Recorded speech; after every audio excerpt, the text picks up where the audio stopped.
जय हिंद दोस्तों, बहुत बहुत स्वागत है आप सभी लोगों का राजर्षि क्लासेस पर। मैं प्रिया आज आपके साथ हिंदी पेडागोजी या आपका क्लास 2 रहने वाला है या जो है इससे पहले 1-2 वीडियो आपको ऑलरेडी इस प्लेलिस्ट में जो अभी आप देख रहे हैं इसमें मिलेगी। क्लास 1 में हमने भाषा अर्जन और भाषा अधिगम को बिल्कुल अच्छे से समझा था कि किस तरीके से ये Hindi as well as English दोनों ही पेडागोजी में आपके लिए उतना ही महत्वपूर्ण है। तो यहाँ पे हम एक बार फिर से भाषा अर्जन और भाषा अधिगम को रिवाइज़ करते हुए इसके आगे के टॉपिक्स को यहाँ पर कवर करने वाले हैं।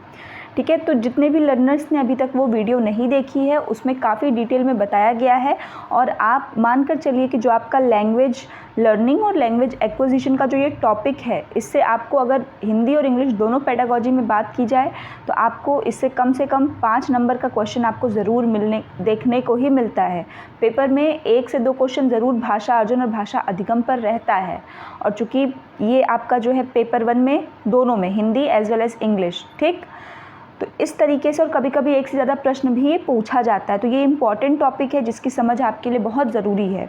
तो मैंने उस वीडियो में पूरा डिटेल में पढ़ाया हुआ है, यहाँ पे मैं इसको सिर्फ एज अ रिवीजन के तौर पे ले रही हूँ। तो मैं ये मान रही हूँ कि आपने पहले वाली वीडियो देखी हुई है। तो चलिए स्टार्ट करते हैं, लेकिन स्टार्ट करने से पहले अगर पहली बार आप चैनल पर विज़िट कर रहे हैं तो चैनल को सब्सक्राइब ज़रूर कर लें। इसके साथ ही बगल में बेल आइकन है उसको भी प्रेस कर लें ताकि भविष्य में इस प्रकार की कोई भी वीडियोस की नोटिफिकेशन आए। जब मैं वीडियोस को जो है अपने चैनल पर पोस्ट करूं तो आप तक वो जो है नोटिफिकेशन पहुंच जाए। तो चलिए, सबसे पहला जो है भाषा अर्जन या इंग्लिश में इसको हम लैंग्वेज एक्विजिशन कहते हैं। आप किसी भी लैंग्वेज के विद्यार्थी, मैंने उस क्लास में भी आपको बताया था कि आपको Hindi as well as English दोनों का पता होना चाहिए।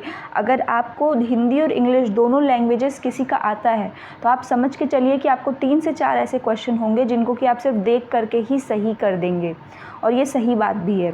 जैसे भाषा अर्जन अभी आपको इंग्लिश में भी एज इट इज़ काम करने वाला है, तो दोनों लैंग्वेजेस को साथ में लेकर चलिए, ठीक है। भाषा अर्जन का अर्थ होता है एक्विजिशन, लैंग्वेज एक्विजिशन इसको इंग्लिश में कहते हैं। क्या होता है अर्जन? तो अर्जन मैंने उसमें भी बताया है, ये एक स्वाभाविक प्रक्रिया होती है, जन्मजात प्रक्रिया होती है और ज्ञान स्थानांतरण करने का एक माध्यम होता है, ठीक है। मतलब कि जब हम लैंग्वेज एक्विजिशन की बात करते हैं तो ये कोई हम क्लासरूम में बैठ करके किसी के द्वारा बैठा करके सिखाई गई चीज़ें इसमें नहीं होती हैं।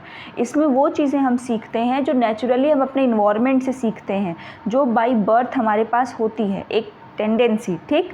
अब इसी में आता है चॉम्स्की का नाम जो बहुत इंपॉर्टेंट है और पेपर में पूछा जाता है कि इनको कहा है जो चॉम्स्की हैं कि भाई ये जो लैंग्वेज एक्विजिशन है ये क्या है, ये एक जन्मजात क्षमता होती है, इनेट एबिलिटी होती है कि हम भाषा को अर्जित कर लेते हैं। कि हमारे चारों तरफ अगर हिंदी बोलने वाले लोग हैं, छोटा बच्चा है तो वो हिंदी बोलेगा, इंग्लिश वाला बोलेगा तो वो इंग्लिश ही बोलने लगेगा, फ्रेंच बोल रहा है तो फ्रेंच, स्पेनिश बोलेगा तो स्पेनिश। तो इसका मतलब है कि हमारे पास जन्मजात क्षमता है कि हम जिस इन्वायरमेंट में हैं वहाँ के लैंग्वेज को क्या कर पा रहे हैं, एक्वायर कर पा रहे हैं, ठीक। इसके साथ ही ये एक सहज प्रक्रिया होती है, मतलब बहुत ही सरलता के साथ ये हो जाती है, अचेतन होती है। अचेतन का अर्थ है कि आपको बहुत ज़्यादा इसमें ध्यान नहीं लगाना, आप ये नहीं सोचने जाएंगे कि अच्छा हम अब जा रहे हैं लैंग्वेज को सीखने, बच्चा स्वतः ही सीख लेता है, ठीक। या अवचेतन, अनकॉन्शियस या सबकॉन्शियस कि थोड़ा बहुत ज्ञान होता है या फिर वो भी नहीं होता है, और इसके साथ ही इसमें आपको बहुत एफर्ट की ज़रूरत नहीं होती है। जैसे जब हम लोग इंग्लिश सीखने जाते हैं, जब आप क्लास में छोटे बच्चों को देखेंगे तो वहाँ पे उनको बाकायदा रूल्स बताए जाते हैं, सब चीज़ें बताई जाती हैं, बच्चे उसका पूरा याद करते हैं, टेंस पढ़ेंगे, फॉर्म याद करेंगे, वर्ब देखेंगे, सब्जेक्ट, ये सारी चीज़ें देखते हैं, उसके बाद वो धीरे धीरे उसको बोलना सीखते हैं, राइट। तो वहाँ पे वो एफ़र्ट कर रहे हैं, डेलिब्रेट एफ़र्ट कर रहे हैं, बट यहाँ पे इसकी कोई भी ज़रूरत नहीं होती है। ये भी प्रश्न पूछा है कि ज़्यादा संबंध मातृभाषा से किसका है, भाई लैंग्वेज एक्विजिशन का है या लर्निंग का है, अधिगम का है या फिर आपके अर्जन का है। तो मातृभाषा से पहला ज़्यादातर अधिकतर संबंध हम अर्जन का देखते हैं, ठीक। इसके लिए स्कूल की, व्याकरण की, इन सब की कोई भी ज़रूरत नहीं होती है।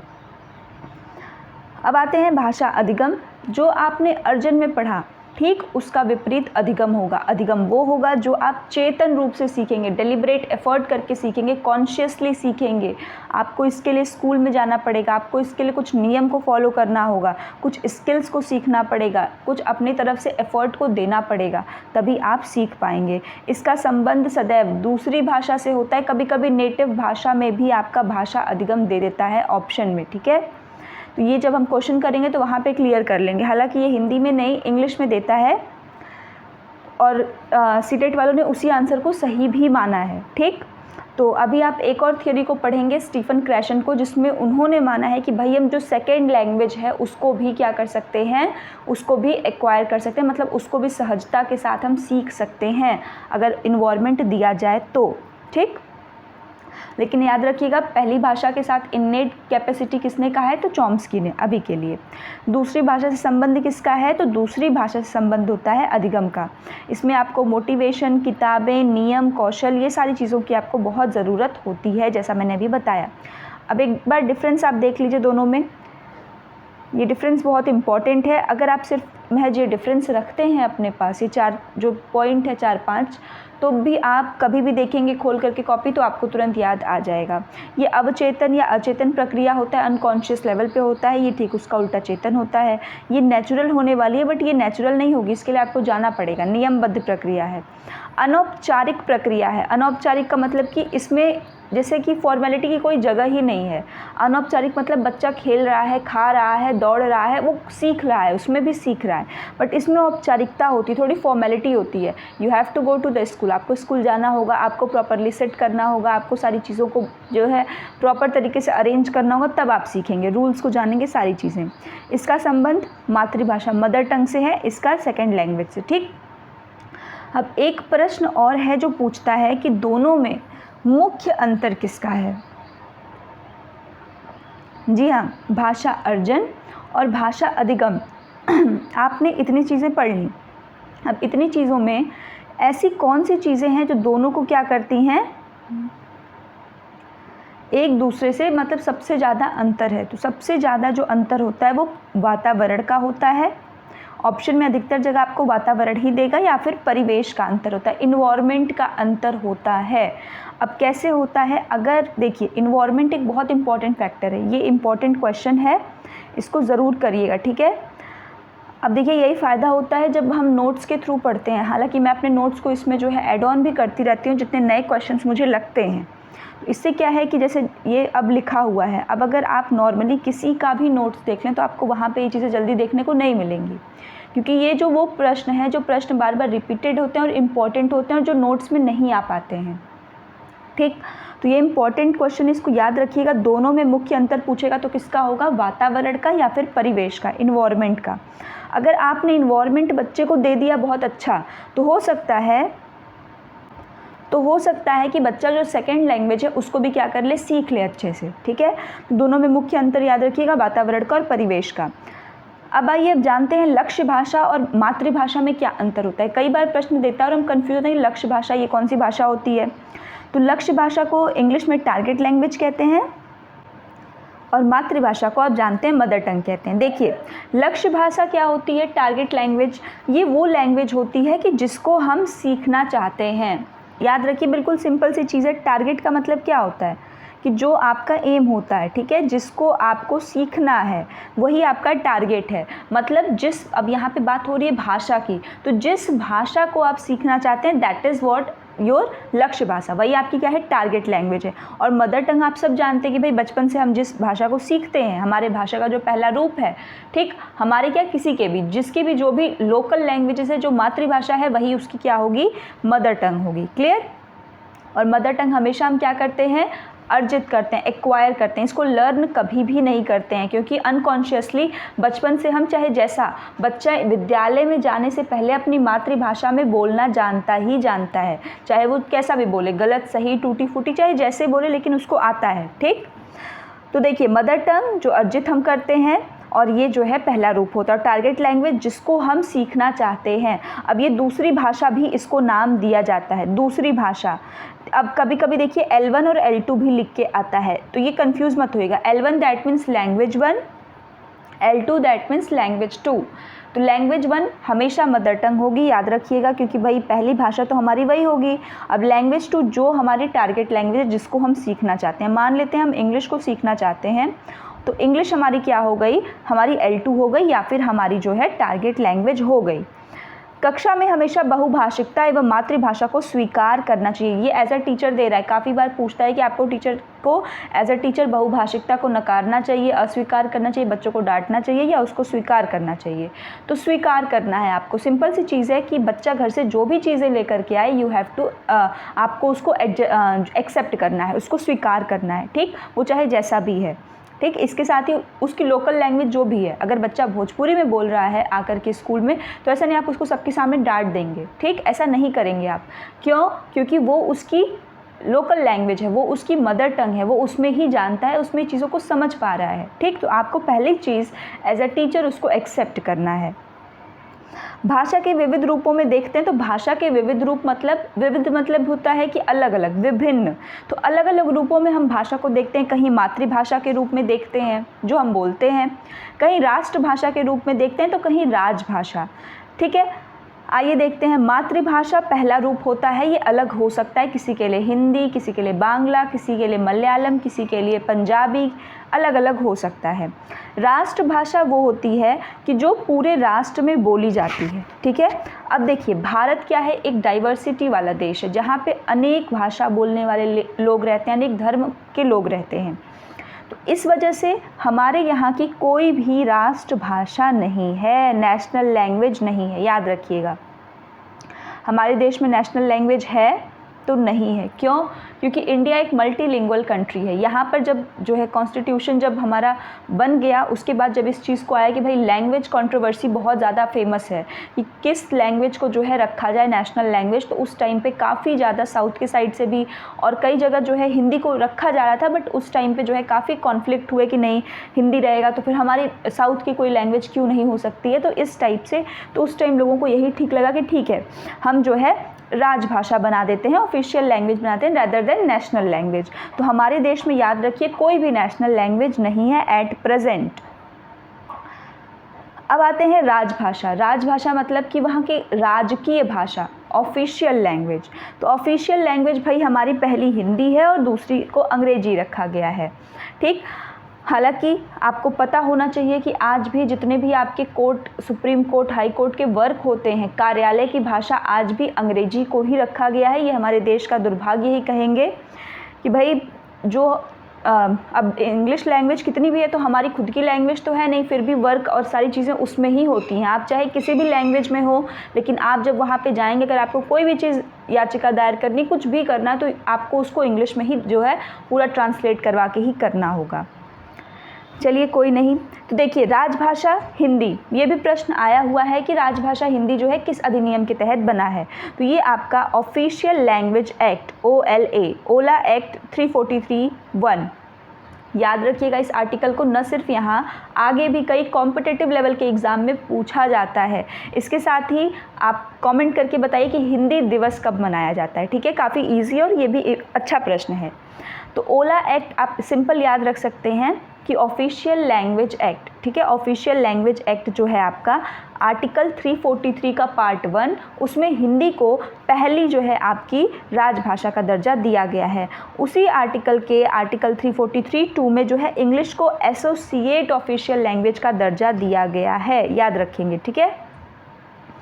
अब कुछ प्रमुख विधियों की बात करते हैं। देखिए ये जो प्लेलिस्ट है, इस प्लेलिस्ट को आप अपने एग्ज़ाम में जाने से पहले पूरा अच्छे से देख कर जाएँ। हम लोग क्वेश्चन भी सॉल्व करेंगे और पैराग्राफ को भी देखेंगे किस तरीके से पैसेजेस को हमको सॉल्व करना है। बट अभी पैसेजेस के ऊपर ध्यान मत दीजिए, अभी आप एक आध खुद से ही करते रहिए जैसे आपका एग्ज़ाम करीब आएगा, क्योंकि वो जो स्ट्रैटेजी होती है वो लास्ट टाइम पर जो है आपको काफ़ी हेल्प करेगी, ठीक है। अभी से आप सीख लेंगे या अभी से कर लेंगे तो उसका कोई फ़ायदा नहीं होने वाला, एग्ज़ाम आते आते आप उसको भूल जाएंगे। अभी से खुद से जो है पैसेज को 1-2 बार ट्राई करते रहिए, आप इतना ही अभी करिए, ठीक है। उसके साथ जो ये कंटेंट है, जो प्लेलिस्ट जितनी भी है, 5 प्लेलिस्ट बनी हुई है, जितनी भी वीडियोज़ हैं आप उनको ज़रूर देखिए, बहुत ही आपके एग्ज़ाम के लिए हेल्पफुल हैं। बिल्कुल टू द पॉइंट ऑथेंटिक चीज़ें आपको राजर्षि क्लासेस पर ज़रूर मिलेंगी। कोई भी ऐसी इन्फॉर्मेशन नहीं है कि नहीं आपको कुछ भी बताया गया है, ठीक है।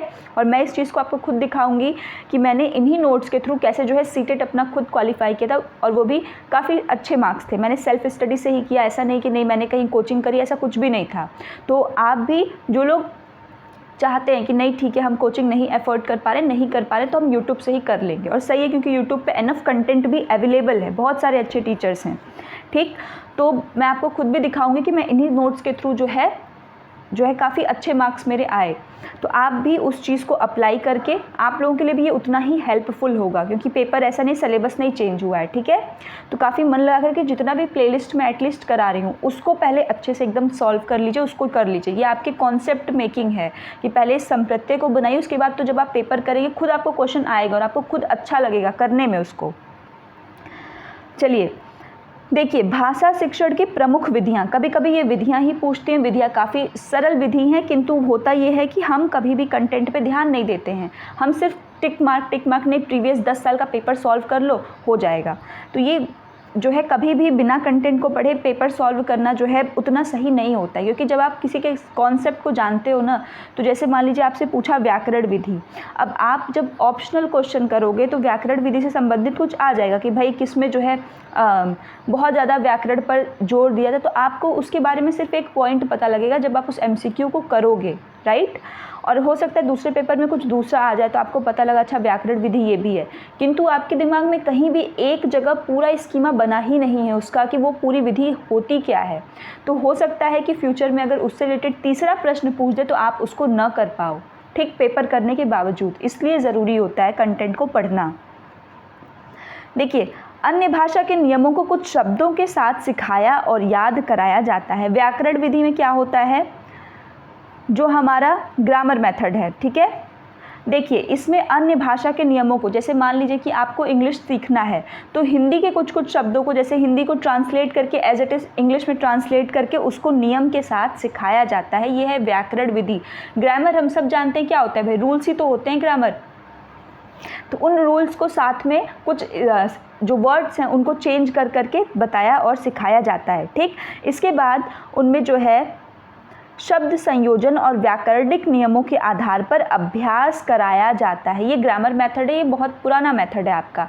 तो हालांकि आप जान रहे हैं कि अब ग्रामर मेथड है तो कुछ वर्ड्स का हो पा रहा है बट वो क्लियर नहीं हो पाया। तो इसके बाद एक और मेथड आता है व्याकरण अनुवाद विधि। मोस्ट इम्पॉर्टेंट मेथड है ये व्याकरण अनुवाद विधि। बहुत बार दोनों पेपर में, बार बार कह रही हूँ, हिंदी और इंग्लिश दोनों के लिए इम्पॉर्टेंट है, पढ़ रहे हैं दोनों में आपको काफ़ी काम करेगा। ग्रामर ट्रांसलेशन मेथड, सबसे पहली चीज़ इसको हम परंपरागत और मान्य विधि, ये सबसे पुराना क्लासिकल मेथड ये आपका है व्याकरण अनुवाद विधि, 19th सेंचुरी में आया था। व्याकरण और अनुवाद ये दो विधियां परस्पर संयोजित है, जैसे आपने नाम पढ़ा ना व्याकरण अनुवाद, ग्रामर ट्रांसलेशन, तो इसमें ग्रामर मेथड जो अभी ऊपर पढ़ा वो एक ट्रांसलेशन मेथड है, वो दोनों को मिला करके मिक्स करके बनने वाला मेथड को क्या कहेंगे हम, ग्रामर ट्रांसलेशन मेथड। अब देखिए कुछ पॉइंट्स हैं, जैसे कि जब हम GT मेथड, इसको शॉर्ट में हम क्या नाम देते हैं, GT मेथड। देखिए एक बात और है कि जैसे इसमें आपको इतनी चीज़ें मिल रही हैं, अब जब आप इंग्लिश वाला पढ़ेंगे तो वहाँ पर भी आपको मेथड्स को मैं बताऊंगी और मेथड्स को बताने के साथ यही मेथड्स आएंगे, अलग से थोड़े आएंगे, GT method, direct method, oral drill, यही सब आएगा। तो वहाँ पर भी आपको कुछ नई चीज़ जानने को मिला कि अच्छा GT मेथड में ये चीज़ें होती हैं, इसको डेवलप इन्होंने किया है, वो चीज़ें भी जानने को मिलेंगी। तो ऐसा नहीं कि हिंदी को अलग देखिएगा और इंग्लिश को अलग देखिएगा, दोनों को मर्ज करके चलिएगा, ठीक है, क्योंकि कंटेंट आपको कहीं से भी मिले वो इम्पॉर्टेंट है, ठीक है। ज़रूरी नहीं कि नहीं एक ही चीज़ हर जगह जो है डाली गई है। मातृभाषा का भरपूर प्रयोग, पेपर में आया हुआ है कि किस मेथड में मातृभाषा का भरपूर प्रयोग होता है, तो वो आपका GT है। क्यों, grammar translation, as it is पूरे के पूरे सेंटेंस का ही क्या कर दिया जा रहा है, ट्रांसलेशन कर दिया जा रहा है। लेकिन इसका सबसे ज़्यादा problem, major limitation GT method का क्या है कि बच्चे नियम बहुत अच्छे तरीके से जानते हैं, चेंज भी कर लेते हैं किंतु बोल नहीं पाते हैं। क्यों, क्योंकि उनको सिर्फ ट्रांसलेट, जैसे आप देखेंगे बहुत सारे ऐसे लोग होंगे जो कि पूरे के पूरे बहुत अच्छे अच्छे पैराग्राफ्स लिख देंगे, ट्रांसलेट करने को कहेंगे तो वो भी कर लेंगे, पूरे नियम को जानते होंगे, बट जब उनको रियल लाइफ में जब कम्युनिकेशन की बात आती है कि नहीं आप इंग्लिश में उसको बोलिए, तो उनको बहुत दिक्कत आती है। ठीक, हम पहले से जो मेथड चला रहा था वो कौन सा मेथड था? GT मेथड ही था, ग्रामर ट्रांसलेशन मेथड। बचपन में हमने भी बहुत किया है कि ट्रांसलेशन करो, चलो राम घर जाता है, सीता खाना बनाती है और इसका ट्रांसलेशन करो। ठीक है, तो याद रखिएगा मातृभाषा का भरपूर प्रयोग किस में होगा? GT में होगा, और बोलने में दिक्कत किस में आएगी? ये भी GT में होगा। नेक्स्ट आता है डायरेक्ट मेथड, प्रत्यक्ष विधि। भाई देखिए, अगर एक मेथड छोड़ के आप दूसरा पढ़ें तो इसका साफ अर्थ है कि पहले वाले में कुछ ना कुछ लिमिटेशन है। अभी हमने देखा क्या लिमिटेशन है, क्योंकि उसमें बोल नहीं पा रहा था। तो उसके बाद आया डायरेक्ट विधि। डायरेक्ट विधि भी एक अच्छी मेथड है और पेपर में आता भी है। इसमें अनेक सीमाओं के कारण जो है इनका डेवलपमेंट होता है। इसको मौखिक वार्तालाप विधि भी कहते हैं। डायरेक्ट, अब ये समझिएगा थोड़ा सा इसको कैसे, देखिए कभी कभी होता है कि हम कुछ मेथड्स पढ़ते हैं तो भूल जाते हैं ना, उसके लिए मैं आपको बता रही हूँ। जैसे आपने GT पढ़ा, GT के बाद आपने डायरेक्ट पढ़ा, तो आपको पता होना चाहिए कि GT है, GT के बाद आपका डायरेक्ट आ रहा है डायरेक्ट। तो GT के बाद डायरेक्ट आने का मतलब है कि जो GT की लिमिटेशंस होंगी उसी को कुछ फुलफ़िल करते हुए D आएगा कि नहीं आएगा। और उसकी लिमिटेशन क्या थी कि बच्चा बोल नहीं पा रहा था। तो इसकी सबसे बड़ी जो है आप मेरिट कहेंगे तो वो क्या कहेंगे कि आप कम्युनिकेशन बिल्कुल अच्छे से कर पाएंगे। आपको नियम आए या ना आए, लेकिन आप कम्युनिकेशन इंग्लिश एकदम फटाफट बोलेंगे, एकदम अच्छे से बोलेंगे। ठीक है, ये याद करने के लिए आप इसको याद रखिएगा। ठीक है, कि GT के बाद डायरेक्ट आ रहा है। इसको जो है हम ओरल मौखिक वार्तालाप विधि भी कह रहे हैं। इसमें ट्रांसलेशन नहीं करते हैं, याद रखिएगा कि इसमें हम वर्ड बाय वर्ड ट्रांसलेशन नहीं करते हैं। मातृभाषा में व्याकरण अनुवाद विधि की तरह इसमें प्रत्यक्ष रूप से वही भाषा का प्रयोग करके बताते हैं। जैसे कि अगर हमको बोलना है, यहाँ पे हम मातृभाषा का प्रयोग नहीं करते हैं। भी और भी मेथड पढ़ेंगे जिसमें मातृभाषा का प्रयोग कहीं कम करेंगे, कहीं ज़्यादा, बट डायरेक्ट में बिल्कुल नहीं करते हैं। डायरेक्ट का मतलब ही आप समझिए कि जैसे होता है ना कि मान लीजिए आपको कहीं जाना है, मान लीजिए आपको कहीं पर जाना है। अब ये आप यहाँ से निकले हैं और आपको कहीं पर जाना है। अब दो तरीका है कि आप बीच बीच में मान लीजिए यहाँ पे किसी परिचय वाले का घर है तो आप यहाँ से हो करके यहाँ पर पहुँचे, या फिर आप डायरेक्ट चले जाएं। तो जब आप यहाँ से पहुँच कर जाए थे, इसका मतलब आप ट्रांसलेट कर रहे थे। याद रखिएगा ये GT मेथड है कि आप यहाँ पर आए, अपने शब्दों में मतलब अपने लोकल लैंग्वेज में उसको कन्वर्ट करा, तब आप यहाँ पर पहुँचे। बट डायरेक्ट में क्या है कि अब आप डायरेक्टली यहाँ पर पहुँच गए अपने प्लेस पर, मतलब अब आपको हिंदी की, अपनी मातृभाषा की किसी की ज़रूरत नहीं है। आप डायरेक्टली उस चीज़ पर क्या हो गए हैं, पहुँच गए हैं, विदाउट ट्रांसलेटिंग इट, उसको बिना ट्रांसलेट किए। क्लियर है? मतलब बच्चे को अब आप पढ़ा रहे हैं तो पूरी चीज़ें एज इट इज़, इंग्लिश को टारगेट लैंग्वेज मान रहे हैं हम, तो L2 में पूरा एज इट इज़ इंग्लिश में ही दे रहे हैं, इंग्लिश में ही बता रहे हैं। ठीक, इसमें शिक्षार्थी की मातृभाषा की मध्यस्थता के बिना ही अन्य भाषा सिखाई जाती है। शब्दों को पकड़िएगा क्योंकि एग्ज़ाम में ये शब्द ही लिखे आते हैं। ठीक है, समझिए आप किसी भी भाषा में मध्यस्थता का मतलब होता है ना मीडिएटर, जिसको हम इंग्लिश में कहते हैं ना कि मीडिएटर, कि बीच वाला, जो बिचौलिए होते हैं। तो इसमें जो हमारी मदर टंग है, जैसे मैंने अभी आपको एग्जांपल दिया ना कि बीच में जो है आपके परिचय का है तो आप वहाँ पे आके मध्यस्थता कर लिए, ट्रांसलेट कर लिए, बट डायरेक्ट में ऐसा नहीं होता है। तो आया हुआ प्रश्न है भाई कि मातृभाषा की मध्यस्थता के बिना ही अन्य भाषा सिखाई जाती है। क्लियर?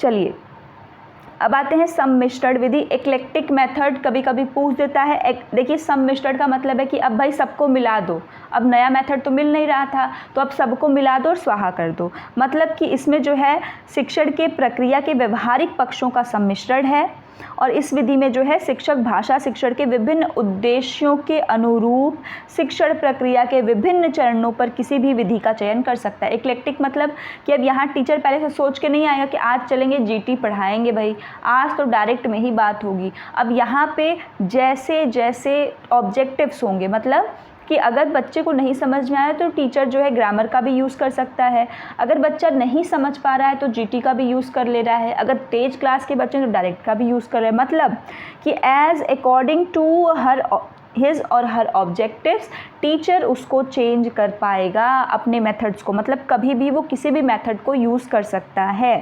ठीक, दिस इज़ मेथड, इसको क्या कहेंगे, इक्लेक्टिक मेथड। अब आते हैं CLT, कम्यूटेटिव लैंग्वेज टीचिंग, संप्रेषण परक विधि, ठीक है, कम्यूटेटिव लैंग्वेज टीचिंग, इसको हम शॉर्ट में क्या कहते हैं,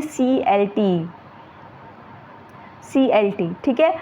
डायरेक्ट मेथड को सुदृढ़ बनाते हुए इसका विकास हुआ। डायरेक्ट मेथड मतलब कि जो अभी हमने देखा, जिसमें हम मातृभाषा की मध्यस्थता के बिना ही दूसरी लैंग्वेज को सीख रहे थे, उसको और मजबूती देने के लिए डायरेक्ट मेथड बना है, ठीक है। नेचुरल कंफर्टेबल इन CLT मतलब अब यहाँ पे उसको अच्छे से प्रॉपरली कम्युनिकेट कराया जाएगा। देखिए कैसे, भाषा प्रयोग सीखने में ही भाषा की संरचना यूज़ जो है वो सीखना है। ये आया हुआ प्रश्न है कि भाषा प्रयोग सीखने में ही भाषा की संरचना सीखना है, मतलब कि आप अलग से बच्चे को नहीं ले आएंगे कि आइए सीखिए। जैसे आप पहले देख रहे थे ग्रामर में और GT में कि रूल्स को बताया जाता है, नियमों को बताया जाता है, उसके बाद आपको ट्रांसलेशन कराया जाता है। बट इनमें CLT में और डायरेक्ट में ऐसा नहीं करते, खास तौर पे CLT में। क्यों? क्योंकि CLT भी आप देखिए तो डायरेक्ट एक नीचे है और CLT उसके ऊपर वाला स्टेज है। तो CLT में ना जब बच्चा भाषा प्रयोग कर रहा है, अब ये भाषा कुछ भी हो सकती है, इंग्लिश को मान के चलें तो हम इंग्लिश को ही ले रहे हैं, इसलिए इंग्लिश को सीखने में ही इंग्लिश की संरचना, अब ये संरचना क्या चीज़ है, वही आपके नियम, रूल्स, यही सब तो है, सिंटेक्स वही तो है, संरचना को सीखना है। ठीक, समझ में आया? ये आया हुआ प्रश्न है, इसको ध्यान से करिएगा कि भाषा प्रयोग सीखने के दौरान ही हम भाषा की संरचना को सीख जाते हैं, अलग से नियम को, अलग से चीज़ों को सीखने की ज़रूरत हमें नहीं होती है।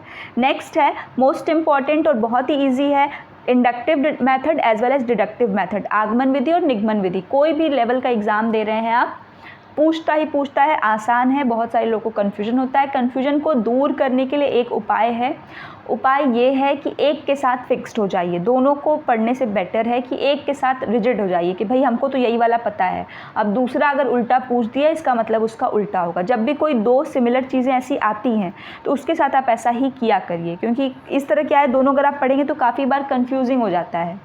तो बस एक को पॉइंट में एकदम दिमाग में अच्छे से रखा करिए, उसके बेस पे बाकी चीज़ें तो आप क्रिएट कर लेंगे। कॉन्सेप्ट मैपिंग जानते हैं, आप पढ़ा है आपने, मैंने खुद भी पढ़ाया है, मैथ्स में भी बताया है आपको।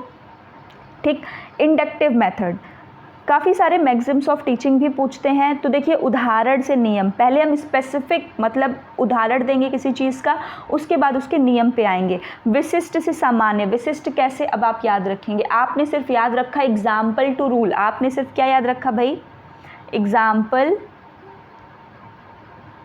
टू रूल, आपने सिर्फ इतना ही याद रखा। अब बाकी आपको इससे ही बताना है। आपने याद रखा एग्जाम्पल टू रूल, इंडक्टिव। ठीक, एग्जाम्पल क्या होते हैं, एग्जाम्पल क्या किसी सामान्य को दिखाते हैं, किसी विशिष्ट को दिखाते हैं। खुद से सोचिए, अगर मैं कहूँगी कि जो है मान लीजिए कि हमने एग्जाम्पल लिया कि राम खाना खाता है, तो राम एक स्पेसिफिक बच्चा है या फिर एक जो है आपका जनरल बच्चा है। तो राम विशिष्ट को दिखाया ना, किसी व्यक्ति के नाम को मैंने इंडिकेट कर दिया, तो ये विशिष्ट की बात कर रहा है। और जब आप नियम लेंगे तो नियम सबके लिए सामान्य होंगे, उस नियम पर का प्रयोग करके कोई भी उस हिसाब से सेंटेंस का फॉर्मेशन कर सकता है। तो विशिष्ट से सामान्य की ओर, राम आपको पता था किंतु आगे वाला नहीं पता था, तो ये ज्ञात से अज्ञात की तरफ। नियम आपको नहीं पता है बट आपको बाकी चीज़ें तो पता थी, एग्जाम्पल पता है, तो ज्ञात से अज्ञात की ओर। ये तरीका होता है कि आपने सिर्फ एक पढ़ा, उसके बाद के सेंटेंस को उसके कॉन्सेप्ट के हिसाब से आपने डिस्ट्रीब्यूट करते हुए अपने आंसर को निकाल लिया। ठीक है, बहुत ज़्यादा रटने की अपेक्षा, तो समझ के साथ करेंगे तो सब चीज़ें आप कर ले जाएंगे, कॉन्सेप्ट सही होगा। तो याद रखिए आगमन विधि, तो आगमन मतलब उदाहरण से नियम की तरफ होगा, ज्ञात से अज्ञात की तरफ होगा और विशिष्ट से सामान्य की तरफ। और निगमन विधि ठीक इसका उल्टा होगा, नियम से उदाहरण की तरफ, सामान्य से विशिष्ट की तरफ। ठीक, इस प्रकार से होगा। अब देखिए, अभी यहाँ पे जीन पियाजे है, लेव वाइगोस्की और नॉम चॉम्स्की, इन तीनों लोगों को अब हम अगली वीडियो में कवर कर लेंगे, ताकि जो है अभी इसमें आपका काफ़ी हो गया है, ताकि आपको कन्फ्यूजन ना हो। ठीक है, पियाजे क्योंकि इम्पॉर्टेंट है और उससे काफ़ी ज़्यादा मतलब आप कह सकते हैं कि जैसे जो फंसाने वाले प्रश्न आते हैं वो पूछे जाते हैं हिंदी में और एज वेल एज इंग्लिश में, तो उसके लिए आपका दिमाग का फ्रेश होना काफ़ी ज़रूरी है। तो आज के लिए इतना ही रखते हैं। अगर वीडियो आपको पसंद आई हो तो वीडियो को जाने से पहले लाइक ज़रूर कर दिया करें। इसके साथ ही कोई अगर समस्या है तो कमेंट सेक्शन ऑन है, और पहली बार चैनल पर विजिट करें तो चैनल को सब्सक्राइब ज़रूर कर दें। तो चलिए मिलते हैं नेक्स्ट वीडियो में, तब तक अपना ख्याल रखें, धन्यवाद।